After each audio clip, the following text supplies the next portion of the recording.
வணக்கம். இன்றைக்கி தேவியோட 51 சக்தி பீடங்களை பற்றி தான் நம்ம பார்க்க போகிறோம். அதில் இன்றைக்கி பார்க்க போகிற சக்தி பீடம் கொல்லூர் மூகாம்பிகை. இது இந்தியாவில் கர்நாடகா மாநிலத்தில் கொல்லூர் என்ற மாவட்டத்தில் அமைஞ்சிருக்குது. கோட்டச்சிக்கா மலை அடிவாரத்திலும் சௌவர்ணிகா நதிக்கரை ஓரத்திலும் இங்கே அம்மன் வீற்றிருக்கிறாங்க.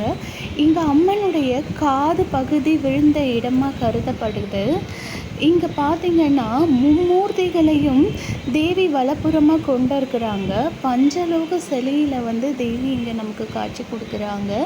இங்கே அம்மனுடைய காது பகுதி விழுந்த இடமாக இங்கே கருதப்படுது. ஜோதிர்லிங்கமாக இங்கே ஐயன் நமக்கு காட்சி கொடுக்குறாங்க.